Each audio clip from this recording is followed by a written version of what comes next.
il a perdu un ami de plus de 50 ans. Alors qu'il était très fatigué depuis un certain temps, Jean-Paul Belmondo s'est éteint tranquillement ce lundi 6 septembre 2021.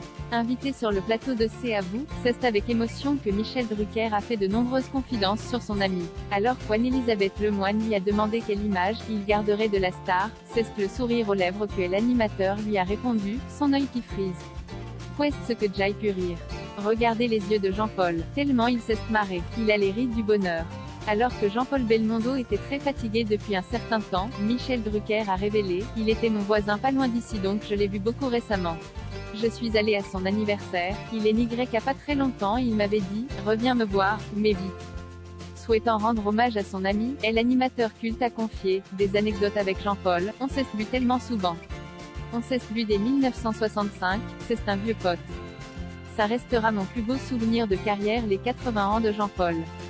3 heures et on repassera ça dimanche. » Après avoir diffusé un extrait de Vivement Dimanche où l'on voit le comédien aux côtés de Guy Bedos, mort le 28 mai 2020 et Jean-Pierre Mariel, mort le 24 avril 2019, Jean-Paul Belmondo a déclaré « Il les a rejoints ce soir, tous.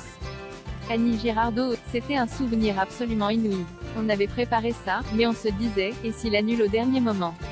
Parce qu'il avait des hauts et des bas, il était quand même très fatigué, Michel Drucker, c'est un héros Jean-Paul. » Alors que Jean-Paul Belmondo était très fatigué, Michel Drucker s'est rappelé « Mais moi, j'ai un souvenir qui restera à jamais dans ma mémoire, c'est ce qu'il a eu cet AVC, il avait déjà 70 ans, il était dans un état vraiment difficile, et puis je l'ai convaincu d'aller se rééduquer en Normandie.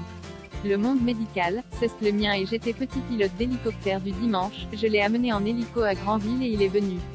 C'était un jour de novembre, pas le mois le plus gai, il pleuvait, il est venu sur le balcon, il boitait beaucoup, on a ouvert sa valise, 2e étage.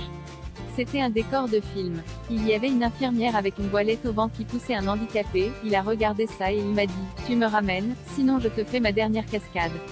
Il n'a pas fait sa dernière cascade, il est resté, c'est lui qui a encouragé tout le monde. Avec émotion, et l'animateur a ajouté « Je l'ai ramené une 2e fois. C'est un héros Jean-Paul, ce qu'il a vécu depuis 15 ans après l'accident vasculaire cérébral terrible. On n'imagine pas ce qu'il a vécu, il a gardé le sourire tout le temps. » Ensemble, et l'animateur et le comédien ont partagé énormément de choses. On ne peut pas parler de Jean-Paul sans parler de sa passion du sport. Les cascades qu'il a faites à la place des professionnels. Il a pris des risques incroyables, a commencé Michel Drucker, avant d'ajouter « J'ai sauté avec lui en parachute au-dessus de Paris pas loin d'ici. On nous avait largué en double à 5000 mètres d'altitude, il était partant pour tout. Il a fait toutes les cascades lui-même, il est tombé, avec un film, il a pris une grue en pleine tête et il recommence